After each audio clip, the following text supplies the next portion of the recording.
Supreme Lord, eternal truth, let us obey thee alone and live according to truth.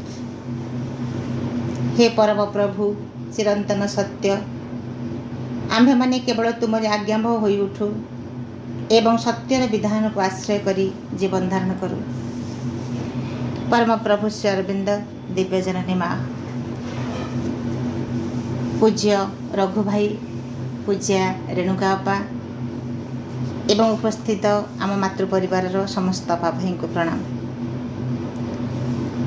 माँ का पाद पद्म असीम कृतज्ञतार सह आजिर आलोचना भितर को प्रवेश करवा। आजिर आलोचनाटी रही लिविंग द आश्रम, आश्रम चली जावा विषय।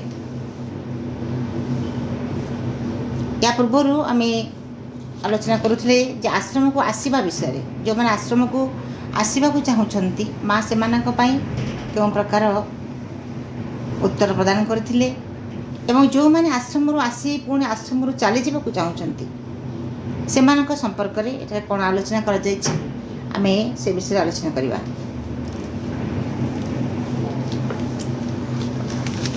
जड़े साधक जे कि से जीवाई चाहूँगी, आश्रम जीवाई चाहूँगी एवं 3 मे 1939 माँ से संपर्क में कहते जे कर चली जावाटा को मुझे पसंद कली ना। क कहले जड़े साधक बा भक्तंकर को सिम्बलाइज करा जाइछि।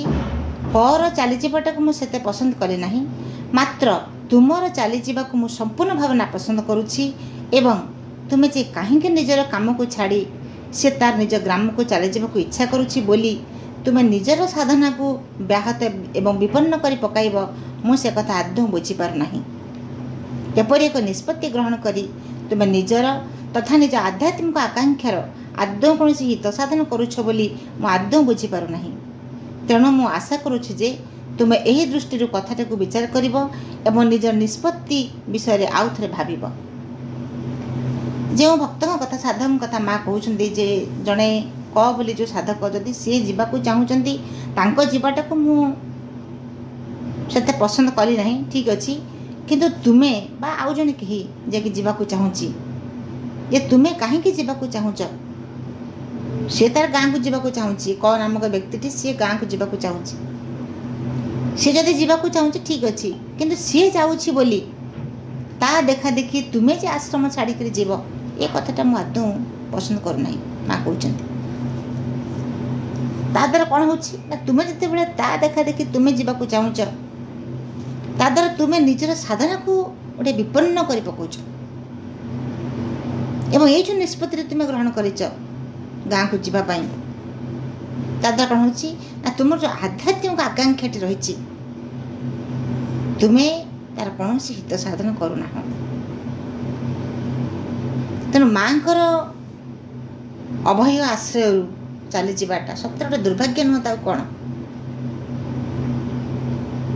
माँ जानी आश्रम रे जो व्यक्ति को माँ कहते ता देखा देखी तुम्हें क गला बोली तुम्हें जावाक बाहरुच ये कथाटी एत मु ग्रहण करूना, ये कथाटी मु पसंद करूना।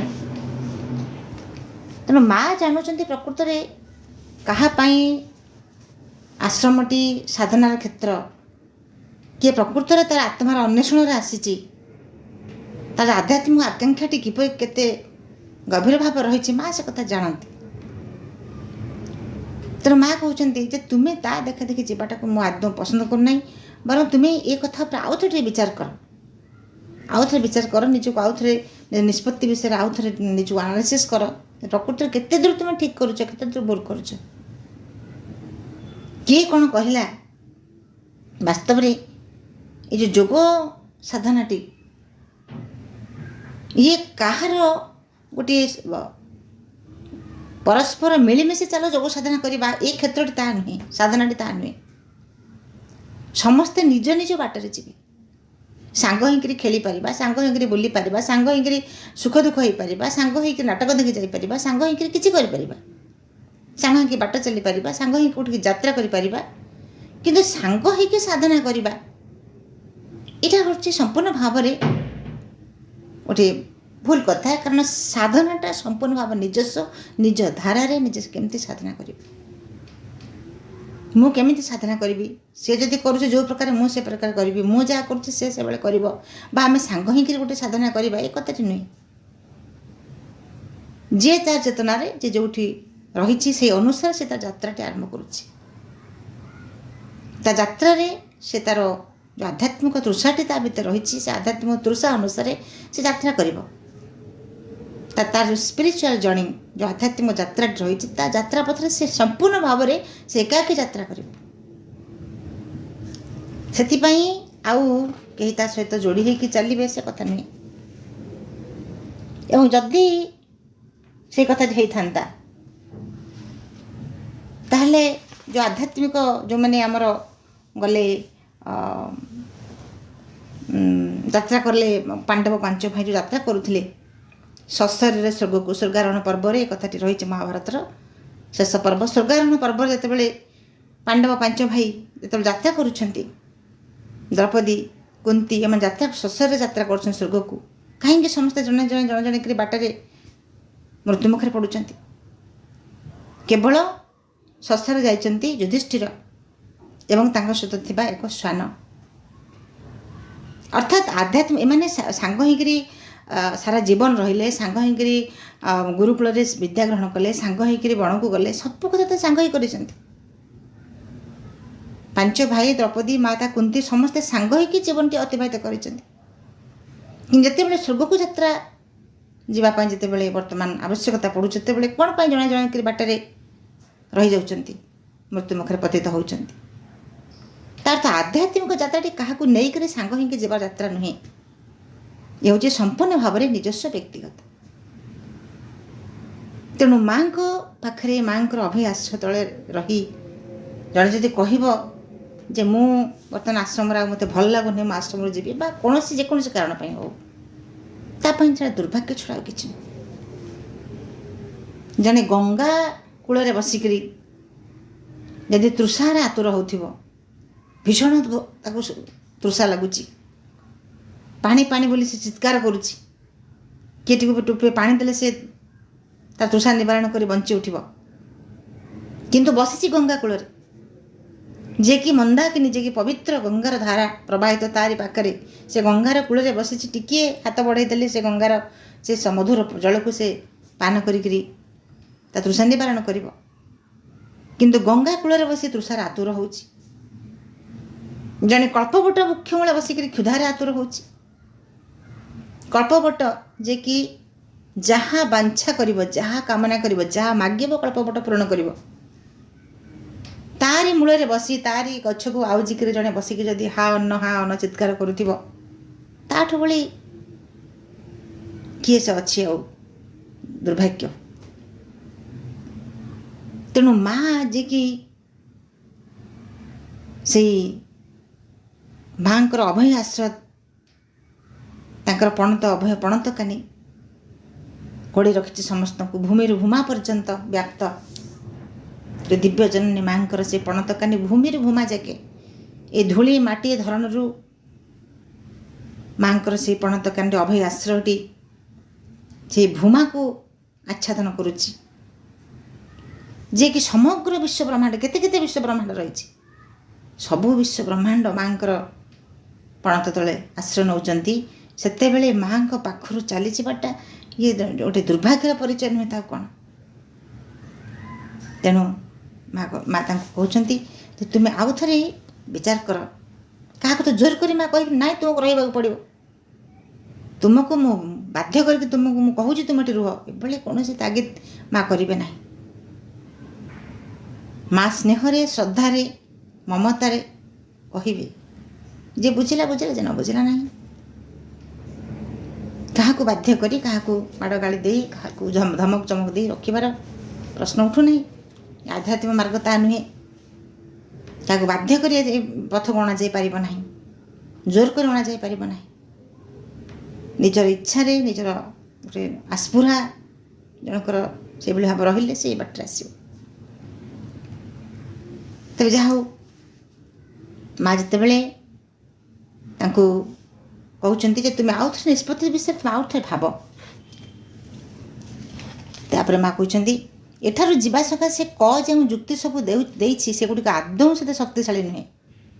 ମାତ୍ର ଯଦି ଯିବାର ଇଚ୍ଛା ତା ଭିତରେ ପ୍ରକୃତରେ ଏତେ ଶକ୍ତିଶାଳୀ ହୋଇ ରହିଥାଏ ତେବେ ସେ ମଧ୍ୟ ଅବଶ୍ୟ ଯାଇପାରେ। ତୁମ ନିଜର ଯିବା ଉଚିତ ନୁହଁ ବୋଲି ଅନୁଭବ କରି ତୁମେ ସମ୍ପୂର୍ଣ୍ଣ ଠିକ୍ କରିଛ। ତେବେ ଯାହା ହଉ ମା 5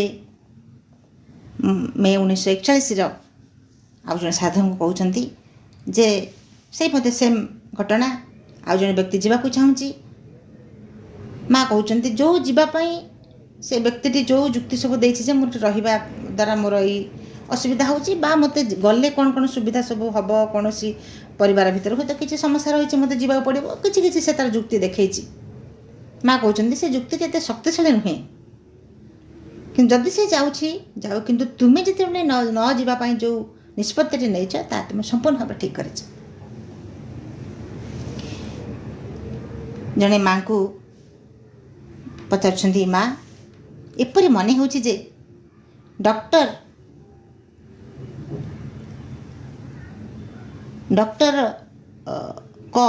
ଆଶ୍ରମର ଚିତ୍ରଶିଳ୍ପୀମାନଙ୍କୁ ଜିଞ୍ଜି ଫୋର୍ଟକୁ ନେବା ଲାଗି ଇଚ୍ଛା ପ୍ରକାଶ କରିଛନ୍ତି। ମୋ ବିଷୟରେ ମୁଁ ଆପଣଙ୍କୁ ଜଣାଇ ଦେବାକୁ ଚାହୁଁଛି ଯେ ଏପରି ଯିବା ଲାଗି ମୋର କୌଣସି ଉତ୍ସୁକତା ନାହିଁ। ଯଦି ମୋର ଯିବା ଉଚିତ ହେବ ବୋଲି ଆପଣ ଭାବୁଛନ୍ତି ଓ ମୁଁ ସେଠାକୁ ଯାଏ ବୋଲି ଯଦି ଆପଣ ଚାହାନ୍ତି ତେବେ ଯାଇ ମୁଁ ଯିବା ଲାଗି ରାଜି ହୋଇପାରିବି। ମାତ୍ର ମୋ ନିଜର କୌଣସି ଇଚ୍ଛା ନାହିଁ। ଯାହା ଆପଣଙ୍କୁ ଭଲ ଲାଗେ ମୁଁ ସର୍ବଦା କେବଳ ତାହା ହିଁ କରିବା ଲାଗି ଇଚ୍ଛା କରୁଥାଏ। ତେଣୁ ମୁଁ ଏହି ବିଷୟରେ ଆପଣଙ୍କର ପରାମର୍ଶ ଲୋଡ଼ୁଛି ଏବଂ ଅନୁରୋଧ କରୁଛି ଯେ ଆପଣ କୌଣସି କୁଣ୍ଠା ବା ସଙ୍କୋଚ ନ ରଖି ଦୟାକରି ନିଜର ମତ ଜଣାଇବେ। ନିଜର କୌଣସି ଏକ ବାସନାକୁ ପୂରଣ କରିବା ଅପେକ୍ଷା ଆପଣଙ୍କର ଇଚ୍ଛା ପୂର୍ଣ୍ଣ କରିବା ଓ ଆପଣଙ୍କର କଥା ଅନୁସାରେ କାର୍ଯ୍ୟ କରିବାରେ ମୁଁ ପ୍ରକୃତିରେ ଅଧିକ ସୁଖ ଲାଭ କରିଥାଏ। ପ୍ରଣାମ ସହିତ ମା ତାଙ୍କର ଜଣେ ସାଧକ ମାଙ୍କୁ ଏ ବିଷୟରେ କହୁଛନ୍ତି ଯେ ଜଣେ ଡକ୍ଟର ଯିଏକି ଆଶ୍ରମର ଚିତ୍ରଶିଳ୍ପୀମାନଙ୍କୁ ଗୋଟିଏ ଜିଞ୍ଜି ଫୋର୍ଟକୁ ନେବା ପାଇଁ ଇଚ୍ଛା ପ୍ରକାଶ କରୁଛନ୍ତି। ତେଣୁ ସେ ସାଧକ କହୁଛନ୍ତି ଯେ ଯେତେବେଳେ ଜିଞ୍ଜି ଫୋର୍ଟକୁ ଯିବା ପାଇଁ ଚିତ୍ରଶିଳ୍ପୀମାନଙ୍କୁ ଡକ୍ଟର ନେବା ପାଇଁ ଚାହୁଁଛନ୍ତି, ମୁଁ ଆପଣଙ୍କର ମତ ଚାହେଁ, ମୋର ଯିବାକୁ ଇଚ୍ଛା ନାହିଁ। କିନ୍ତୁ ଆପଣଙ୍କୁ ଯାହା ଭଲ ଲାଗେ, ଯଦି ଆପଣ ମୋତେ ଯିବା ପାଇଁ ନିଷ୍ପତ୍ତି ଦେବେ, ଆପଣ ଯଦି କହିବେ ହଁ ଯିବା ଉଚିତ, କାରଣ ମୁଁ ଜାଣି ନାହିଁ ସେଠିକି ଯିବା ଉଚିତ କି ଅନୁଚିତ, ମୋର ସେ ଜ୍ଞାନ ନାହିଁ, ମୋର ସେ ଚେତନାରେ ମୁଁ ବୁଝିପାରୁନାହିଁ ପ୍ରକୃତରେ କେତେ ଦୂର ଭଲ ହେବ ସେଠାକୁ ଯାତ୍ରା କରି। ତେଣୁ ମୁଁ ଆପଣଙ୍କର ପରାମର୍ଶ ଲୋଡ଼ୁଛି, ଆପଣଙ୍କୁ ଅନୁରୋଧ କରୁଛି ଯେ ଆପଣ ମୋତେ ପରାମର୍ଶ ଦିଅନ୍ତୁ ମୁଁ କ'ଣ କରିବି, ସେ ତାଙ୍କ ସହିତ ଯିବି ନା ଯିବି ନାହିଁ। ଆପଣ ମୋତେ ପରାମର୍ଶଟି ଦିଅନ୍ତୁ। ଯାହା ଆପଣ ଇଚ୍ଛା କରିବେ, ଆପଣଙ୍କ ଇଚ୍ଛା ଅନୁସାରେ ମୁଁ କାର୍ଯ୍ୟ କରିବି। ଯେମିତି ଆମେ କହୁଛୁ ଲେଟ୍ ଦାଇ ୱିଲ୍ ବି ଡନ୍, ତୁମ ଇଚ୍ଛା ପୂର୍ଣ୍ଣ ହେଉ। ତେଣୁ ମା ତୁମେ ଯଦି ଚାହିଁବ ମୁଁ ଯାଏ ବୋଲି ତାହେଲେ ଆପଣ ମୋତେ ନିଶ୍ଚୟ ସଂକୋଚରେ କୁହନ୍ତୁ। ମା ତା ଉତ୍ତର ଦେଉଛନ୍ତି, It is better not to go. This kind of a trip is not very wholesome for spiritual life. wholesome ହେଲା ହିତକାରକ, ନ ଯିବାଟା ହିଁ ଅଧିକ ଭଲ। ଏପରି ଏକ ଯାତ୍ରା ଆଧ୍ୟାତ୍ମିକ ଜୀବନ ଲାଗି ଆଦୌ ଖୁବ୍ ବେଶୀ ହିତକାରକ ହେବ ନାହିଁ। ମା ସିଧାସଳଖ ଉତ୍ତର ତାଙ୍କୁ ଦେଲେ, This kind of a trip is not very wholesome for a spiritual life. ଆଧ୍ୟାତ୍ମିକ ଜୀବନ ପାଇଁ ଏଇଟା ଆଦୌ ବେଶୀ ହିତକାରକ ନୁହେଁ। ତେଣୁ ମା ଲାଷ୍ଟ ଲାଇନ୍ରେ ଯାହା କହିଲେ ଯେ ଯେତେବେଳେ ସାଧକ ପଚାରୁଛନ୍ତି, ସାଧକଟି ଯେଉଁ ଲାଷ୍ଟ ଲାଇନ୍ରେ ପଚାରୁଛନ୍ତି, It is with me a greater pleasure to fulfill your wish and follow your words than satisfy a desire. Last ଲାଇନ୍ରେ ଯେତେବେଳେ ସାଧକ ଜଣ କହୁଛନ୍ତି ଯେ ଆପଣଙ୍କର ଇଚ୍ଛା ଅନୁସାରେ ମୁଁ କାର୍ଯ୍ୟ କରିବି, ମୋ ବ୍ୟକ୍ତିଗତ ଗୋଟେ ବାସନାର ପୂରଣ କରିବା ପାଇଁ ନୁହେଁ, ସେଇ କଥାଟିକୁ ଆମେ ଦେଖିବା। ଏବଂ ମା ଯେଉଁ କହିଲେ it is better not to go, ଯିବା ଉଚିତ ନୁହେଁ। ଦୁଇଟି ଦିଗରୁ ଆମେ କଥାଟିକୁ ବିଚାର କରିବା। କୌଣସି ଏକ ସ୍ଥାନକୁ ଧରନ୍ତୁ ବୁଲିଯିବା, ଧରନ୍ତୁ ସମୁଦ୍ର କୂଳକୁ ଜଣେ ବୁଲି ଯାଇ ସେ ଦେଖୁଛି କ'ଣ, ସେ ବାହ୍ୟ ଦୃଷ୍ଟିରୁ ଦେଖୁଛି ସୁନ୍ଦର ଦୃଶ୍ୟ, ଉତ୍ତାଳ ତରଙ୍ଗ, ଲୋକମାନଙ୍କର କେତେ କୋଳାହଳ, କେତେ ସମାବେଶ, ବହୁତ ସୁନ୍ଦର ଲାଗୁଛି। ଏବଂ ସେ ବାହ୍ୟ ଦୃଶ୍ୟଟିକୁ, ସୂର୍ଯ୍ୟୋଦୟ ହୁଅନ୍ତୁ ବା ସୂର୍ଯ୍ୟାସ୍ତର ସମୟଟିକୁ ସେ ବାହ୍ୟ ଦୃଷ୍ଟିରୁ ଦେଖି ଯେମିତି କବିଟିଏ, ଭାବୁକଟିଏ, ଚିତ୍ରଶିଳ୍ପୀଟିଏ ଯେମିତି ଦେଖିକରି ସେ ନିମଗ୍ନ ହୋଇଯାଏ ସେ ସୁନ୍ଦର ଦୃଶ୍ୟ ଭିତରେ, ସେମିତି ହୁଏତ ଜଣେ ବ୍ୟକ୍ତି ଦେଖୁଛି ସୁନ୍ଦର ଦୃଶ୍ୟ, ତା ଭିତରେ ସେ ବିଭୋର ହୋଇଯାଉଛି। ଏବଂ ସୌନ୍ଦର୍ଯ୍ୟକୁ ଦେଖିଲେ ସମସ୍ତେ ବିଭୋର ହେବାଟା ସ୍ୱାଭାବିକ କଥା।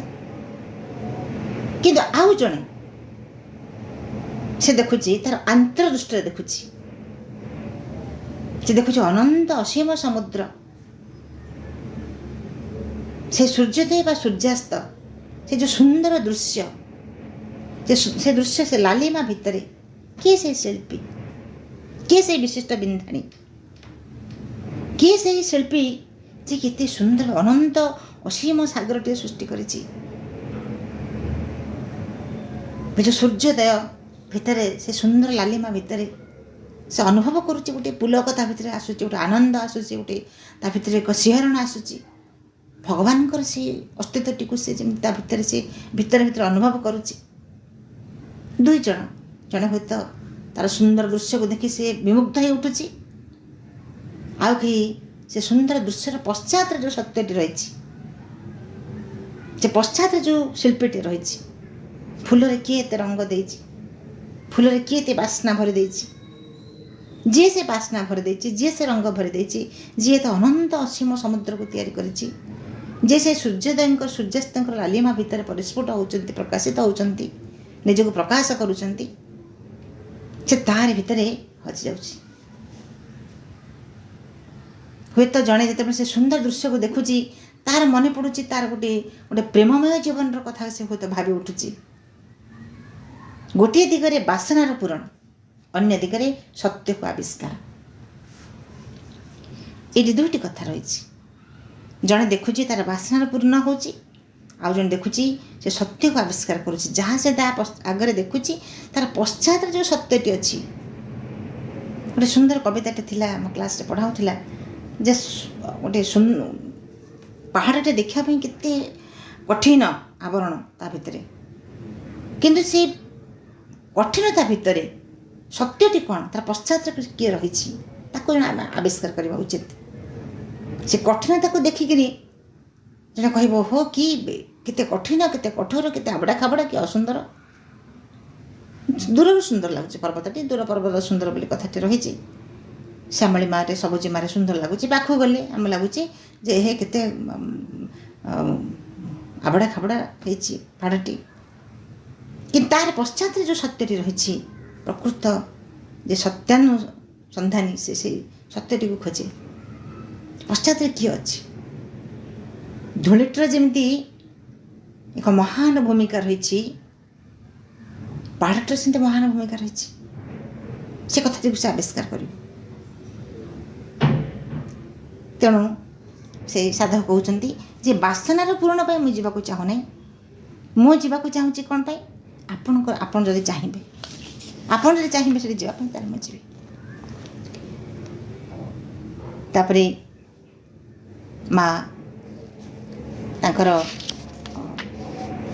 ମା ତାଙ୍କୁ ଯାହା ଉତ୍ତର ଦେଲେ ଯେ ଯିବା ଆଦୌ ଉଚିତ ନୁହେଁ ବୋଲି।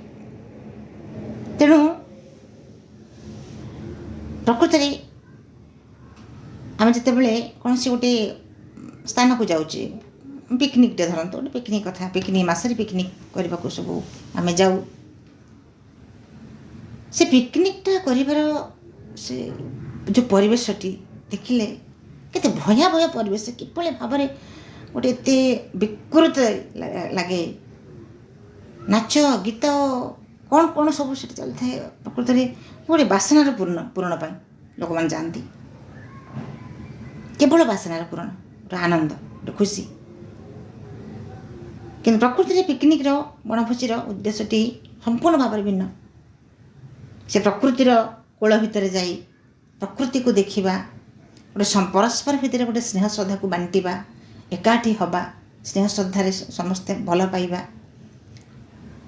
ସେ ପ୍ରକୃତିର କୋଳରେ ପ୍ରକୃତିକୁ ଅନୁଭବ କରିବା, ସୁନ୍ଦରତାକୁ ଉପଲବ୍ଧି କରିବା, उद्देश्य हूँ से नूतन नूतन कथा कि उद्घाटन हम कि नुआ कथा जाना कि बुझा ये सबुपाई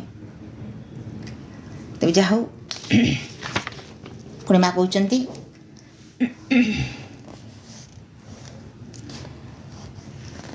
गोटे आउ जड़े माँ कहते जे वर्ष वर्ष धरी योग साधना निमग्न हो रही it is hard for me to understand how ex who had been so absorbed in yoga for years, who had been considered by you to have the nature of the saints, could drift away from you and have a full from the yogic life.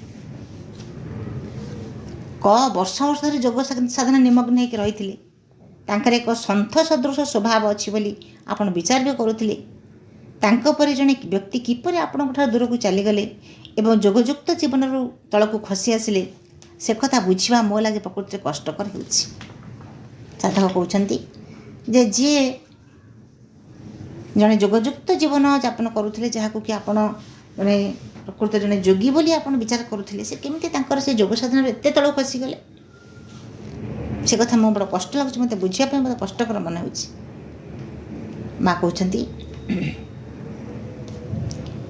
तुम मनोभाव यहीपरि एक भूल रही जे तुम्हें कथा गुड़ी को अत्यंत सरल कर पकाउछ तुम्हें एक अतिरंजित गुरुत्व दे केवल गोटे पाख देखुछ अन्य पाखटू मोटे मोटे देखुना जड़े व्यक्तिर केते गुण थाई पारे मात्र सेगुड़िक से हुए परिपूर्णता लाभ कर नथाई पारे एवं तार अवचेतन भितर यही गुणगुड़िक विरोधी उपादानटे मध्य अवस्थान करुथाई पारे जदि से विरोधटी को दूर करिबारे से यत्नशील नहेब तेबे जेकोसी मुहूर्त परिस्थितिर चापरे पड़ी जहाँ अवचेतन मध्य रही ता शक्तिशाली हो ऊपर को उठी आसीपे एवं एक विध्वंस घटाई पारे ताहाकु ही तो जोगस्थ भूमि एक पतन बोली कहुव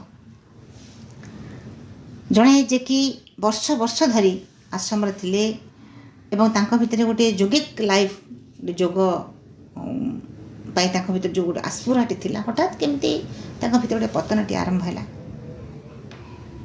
तेणु माँ कहते जे तुम्हें गोटे पाख को देखुच गोटे पाख को देखुच तार अन्य दिगटू तुम देखुना जे कि धरतु आम जदि सन्थ तुलसीदास कथा विचार करवा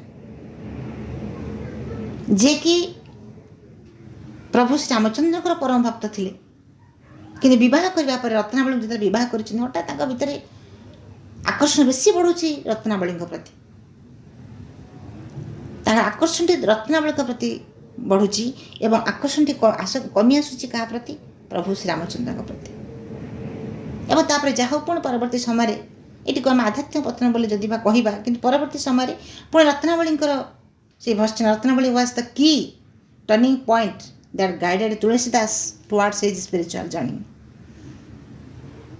जड़े रत्नावली से कटु कथा द्वारा तुलसीदास को एमती मन भितर गोटे छाप पड़गला जे कि से परिवर्तन पुणी हो गले पुणी से फेरी आसिले श्री रामचंद्र पाखक तेणु सी हूँ रत्नावली होती गोटे टर्निंग पॉइंट स्पिरिचुअल यात्रा तुलसीदास गोटे टर्निंग पॉइंट तेणु धरतु जड़े आमिष छाड़देला हूँ तो आमिष से छाड़ी देछि किंतु एमती गोटे समय आसे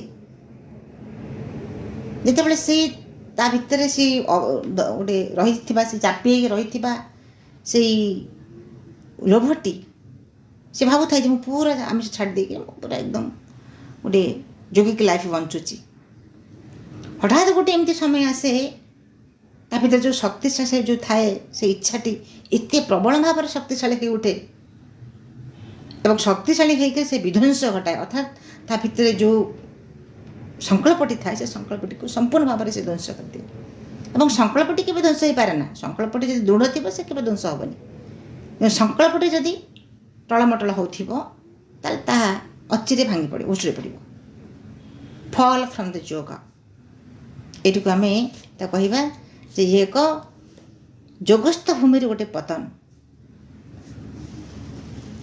पुणी माँ कहते आ गोटे ପ୍ରଶ୍ନଟି ମାଆଙ୍କ ପାଇଁ। ମାଆ ଅବଶ୍ୟ କଥା ଜାଣିଥିବେ ଯେ ଜଣେ ଏକ ବ୍ୟକ୍ତି ଏପରି ଏକ ସ୍ୱଭାବର ଯେ ସେ ହୁଏତ ବିଦ୍ରୋହ ଘୋଷଣା କରିବେ ଅଥବା ଏକାବେଳକେ ନିଷ୍କ୍ରିୟ ହୋଇପଡ଼ିବେ ଏବଂ ଦୁଇଟି ଯାକ କ୍ଷେତ୍ରରେ ସେ ଆଶ୍ରମ ଛାଡ଼ି ଚାଲିଯିବେ। ଏକଥା ଜାଣିକରି ମଧ୍ୟ କାହିଁକି ବର୍ଷ ବର୍ଷ ଧରି ସେହିଭଳି ଜଣେ ବ୍ୟକ୍ତିଙ୍କୁ ଆଶ୍ରମ ରହିବା ଲାଗି ଅନୁମତି ଦିଅନ୍ତି? ସେ ସେହି ବ୍ୟକ୍ତିଙ୍କୁ କାହିଁକି କହି ନ ଦିଅନ୍ତି ଯେ ତାଙ୍କର ଆଶ୍ରମ ରହିବା ଦ୍ୱାରା ଆଦୌ କୌଣସି ଫଳ ହେବ ନାହିଁ ବା ସେ ଯେତେବେଳେ ଖୁସି ସେତେବେଳେ ଆଶ୍ରମ ଛାଡ଼ି ବେଶ ଚାଲିଯାଇପାରନ୍ତି? ମାଆଙ୍କୁ ପ୍ରଶ୍ନ କରାହେଉଛି ଯେ ଯେଉଁ ବ୍ୟକ୍ତି ଜଣକ ଆପଣ ତାଙ୍କୁ କାହିଁକି ଅନୁମତି ଦେଉଥିଲେ ରହିବା ପାଇଁ? କାରଣ ସିଏ ହୁଏତ ଗୋଟେ ବିଦ୍ରୋହ ଘୋଷଣା କରିବେ, ବିଦ୍ରୋହ ଘୋଷଣା କରିକିରି ଆଶ୍ରମ ଛାଡ଼ି ଚାଲିଯାଇପାରନ୍ତି। ତେଣୁ ତାଙ୍କୁ ରହିବା ପାଇଁ ଆପଣ କାହିଁକି ଅନୁମତି ଦେଲେ ବା ତାଙ୍କୁ ଛାଡ଼ି ଚାଲିଯିବା ପାଇଁ କାହିଁକି ନ କହିଲେ? ମାଆ କହୁଛନ୍ତି because to each one is given his full chance and there can be always be unselected unexpected opening and a conversion। ମା କହିଲେ ସମସ୍ତଙ୍କ ପାଇଁ ଗୋଟିଏ ସୁଯୋଗ ରହିଛି, ସମସ୍ତଙ୍କ ପାଇଁ ଜୀବନରେ ଗୋଟେ ପୂର୍ଣ୍ଣ ସୁଯୋଗ ପ୍ରଦାନ କରାଯାଉଛି ଏବଂ ଅପ୍ରତ୍ୟାଶିତ ଭାବରେ ଏକ ଉନ୍ମୋଚନ ତଥା ଗତି ପରିବର୍ତ୍ତନ ସମ୍ଭାବନା ମଧ୍ୟ ସବୁବେଳେ ରହିଛି। କାରଣ ଆମେ ଦେଖୁଛେ ପ୍ରତ୍ୟେକ ଭିତରେ ଗୋଟେ ସମ୍ଭାବନା ରହିଛି, ତାର ଗତିର ପରିବର୍ତ୍ତନର ସମ୍ଭାବନା ଯେ ହେଇପାରେ ଏ କଥାଟି ସମସ୍ତଙ୍କ ଭିତରେ ରହିଛି। ଲୁକାୟିତ ଭାବରେ ସମସ୍ତଙ୍କ ଭିତରେ ସେ ସମ୍ଭାବନାଟି ଲୁକାୟିତ ହେଇକି ରହିଛି। ତେଣୁ ମାଆଙ୍କୁ ତ ପଚରା ହେଇଥିଲା ଯେ ଆପଣ କାହିଁକି ଏଭଳି ଲୋକମାନଙ୍କୁ ଆଶ୍ରମରେ ସ୍ଥାନ ଦେଉଛନ୍ତି? ମାଆ କହିଲେ ଯଦି କେବଳ ସାଧୁମାନେ ଆଶ୍ରମରେ ରହିବେ ତାହେଲେ ଇଏ ଗୋଟେ ସାଧୁମାନଙ୍କର ଗୋଟିଏ ଆଶ୍ରମ ହେଇଯିବ, ଅସାଧୁମାନେ ସମାଜ ବାହାରେ ରହିକରି ସବୁ କ'ଣ କରିବେ ନା ଅସାଧୁମାନେ ସବୁ ବାହାରେ ରହିକରି ସବୁ ଅସାମାଜିକ କାମ କରିବେ, ସମାଜକୁ ନଷ୍ଟ କରିବେ। ତେଣୁ ଏଠି ସାଧୁମାନେ ରହିବେ, ଚୋରମାନେ ବି ରହିବେ। ଚୋରମାନେ ରହିଲେ କ'ଣ ହେବ ନା ଚୋରମାନେ ସାଧୁମାନଙ୍କର ସଂସ୍ପର୍ଶରେ ଆସି ସେମାନେ ସାଧୁ ହେବାର ତାଙ୍କ ଭିତରେ ସେ ଭାଇବ୍ରେସନ୍ଟି ହୁଏତ ସେମାନଙ୍କୁ ସାଧୁମାନଙ୍କର ସଂସ୍ପର୍ଶରେ ଆସିଲେ ତା ଭାଇବ୍ରେସନ୍ଟି ତାଙ୍କୁ ସ୍ପର୍ଶ କରିବ ଏବଂ ତାଙ୍କର ଚେତନାରେ ପରିବର୍ତ୍ତନ ହେବ। ଆଉ ଆଶ୍ରମ ଯଦି କେବଳ ସାଧୁମାନଙ୍କର ହେବ ତାହେଲେ ସାଧୁମାନଙ୍କର ଆଶ୍ରମ, ଅସାଧୁମାନ ସମାଜଟା ଅସାଧୁମାନଙ୍କର ଗୋଟିଏ ଆଡ୍ଡାସ୍ଥଳୀ ହେଇଯିବ। ତେଣୁ ଏଠି ସାଧୁ ରହିବେ, ଅସାଧୁ ବି ରହିବେ ଏବଂ ସାଧୁମାନଙ୍କର ସେହି ସଂସ୍ପର୍ଶରେ ଆସିଲେ ଅସାଧୁମାନଙ୍କ ଭିତରେ ମଧ୍ୟ ପରିବର୍ତ୍ତନ ଆସିବ। ତେଣୁ ମାଆ କହିଲେ ସମସ୍ତଙ୍କ ଭିତରେ ସମ୍ଭାବନାଟି ଅଛି ଯେ ପରିବର୍ତ୍ତନଟିଏ ଯେ ଅବଶ୍ୟମ୍ଭାବୀ ଏ ପ୍ରକାର ସମ୍ଭାବନାଟି ସମସ୍ତଙ୍କ ଭିତରେ ରହିଛି। ଆମେ ନିଜକୁ ଟିକେ ପଚାରିବା ଯେ ଆମେ ପ୍ରକୃତରେ ଆମ ଭିତରେ କ'ଣ ଆମେ ଗତ ବର୍ଷ ଯାହା ଥିଲୁ ଏବେ ସେ ଅଛୁ କି? ପଚାରନ୍ତୁ ନିଜକୁ। ଆମେ ଗତ ବର୍ଷ ଯାହା ଥିଲୁ ଆଜି ତାହା ନାହୁଁ, ବା କାଲି ଯାହା ଥିଲୁ ଆଜି ବି ତାହା ନାହୁଁ ଏବଂ ଆଜି ଯାହା ଅଛୁ କାଲିକି ବି ତାହା ରହିବୁ ନାହିଁ। ସବୁବେଳେ ଗ୍ରୋ କରୁଛି ଆମ ଭିତରେ ଯେଉଁ ସ୍ପିରିଚୁଆଲ୍ ଜର୍ଣ୍ଣି ଆମର ଚାଲିଛି, ସାଧାରଣ ଜର୍ଣ୍ଣି ନୁହେଁ। ସାଧାରଣ ମଣିଷ ଯାତ୍ରା କରୁଛି, ତାର କେତେବେଳେ କ'ଣ ପରିବର୍ତ୍ତନ ହେବ ସେ କଥା କହିହେବନି, ବହୁତ ପ୍ରକୃତି ଦ୍ୱାରା ବର୍ଷ ବର୍ଷ ତ ଲାଗିପାରେ। କିନ୍ତୁ ଆମେ ଯେଉଁ ଚାଲିଛେ, ଯେଉଁ ବାଟରେ ଚାଲିଛେ, ମାଆଙ୍କୁ ପାଥେୟ କରି, ମାଆଙ୍କୁ ଆଶ୍ରୟ କରି, ମାଆଙ୍କର ସେଇ ତାଙ୍କର କରୁଣାର ସେ ପଣତ ତଳେ ଆଶ୍ରୟ ନେଇକରି ଆମେ ଯେଉଁ ଯାତ୍ରା ଆରମ୍ଭ କରିଛେ, ତା ଅର୍ଥ ଆମ ଯାତ୍ରାଟି ସାଧାରଣ ଯାତ୍ରା ନୁହେଁ। ଆମର ଏକ ଅସାଧାରଣ ଯାତ୍ରା ଏବଂ ଏହା ଏକ ସ୍ପିରିଚୁଆଲ୍ ଜର୍ଣ୍ଣି, ଆଧ୍ୟାତ୍ମିକ ଯାତ୍ରା। ଏବଂ ଆଧ୍ୟାତ୍ମିକ ଯାତ୍ରା ଆମର ନିଶ୍ଚିତ ଭାବରେ ଆମକୁ ନେଇକରି ସେ ସ୍ଥାନରେ ପହଞ୍ଚିବ। ହୁଏତ ଖୁବ୍ କମ୍ ସମୟ ହେଇଯାଇପାରେ, ବର୍ଷ ବର୍ଷ ଲାଗିପାରେ, ହୁଏତ ଆର ଜନ୍ମ ମଧ୍ୟ ଜନ୍ମାନ୍ତର ପରେ ହେଇପାରେ, କିନ୍ତୁ ଆମ ଯାତ୍ରାରେ ଆମେ କେବେ ହେଲେ ବିଚ୍ୟୁତ ହେବା ନାହିଁ। ତେଣୁ ମାଆ କହିଲେ ସମସ୍ତଙ୍କ ପାଇଁ ସମ୍ଭାବନାଟି ରହିଛି। ସେ ସମ୍ଭାବନାଟିକୁ ଯେ ଚାହିଁବ ତା ଭିତରେ ଆସ୍ପିରାଟି ଯେତେ ଦୃଢ଼ ହେବ ସେ ସେଇ ଅନୁସାରେ ତା ଭିତରେ ପରିବର୍ତ୍ତନଟି ସେତେ ତୀବ୍ର ଭାବରେ ହେବ। ଯେ ନ ଚାହିଁବ ସାଧାରଣ ଭାବରେ ଜୀବନ ଚାଲିଛି, ଜନ୍ମ ମୃତ୍ୟୁ ଏ ଯେଉଁ ଚକ୍ରରେ କିଛି କର୍ତ୍ତବ୍ୟ, କିଛି ଅଧିକାର, ୟାକୁ ଆମେ ଉପଭୋଗ କରି ଜୀବନ ବଞ୍ଚୁଛେ, ତାହେଲେ ଆମ ପାଇଁ ଯେଉଁମାନେ ଏଇଭଳି ଭାବରେ ସାଧାରଣ ଜୀବନଟି ବଞ୍ଚୁଛନ୍ତି, ସମ୍ଭାବନା ତାଙ୍କ ଭିତରେ ଅଛି ବୋଲି ସେ କଥା ସେମାନେ ବୁଝନ୍ତି ନାହିଁ, ତାଙ୍କ ପାଇଁ ହୁଏତ ଶତାବ୍ଦୀ ବର୍ଷ ଲାଗିପାରେ। ତେଣୁ ଏହାପରେ ପୁଣି ମା ଗୋଟେ ସୁନ୍ଦର କଥାଟି ରହିଛି, ମା ଗୋଟେ ଉତ୍ତର ଦେଉଛନ୍ତି। ଆମେ ତାକୁ ଆର କ୍ଲାସ୍ରେ ଆଶ୍ରମରୁ ଚାଲିଯିବା ବିଷୟରେ ମାତ୍ର 4-5 ପେଜ୍ 6 ପେଜ୍ ଖଣ୍ଡ ଥିଲା। ଆମେ ଆଉ ଗୋଟେ କ୍ଲାସ୍ରେ ଏଇଠି ମଧ୍ୟ ଶେଷ ହେବ। ଆଜି ସମୟ ହୋଇଯାଇଛି। ମା ପ୍ରଭୁଙ୍କ ପାଦପଦ୍ମରେ ଆଲୋଚନାଟିକୁ ସମର୍ପଣ କରୁଛି। ସମସ୍ତ ପ୍ରଣାମ। ବନ୍ଦେ ମାତରମ୍। ମା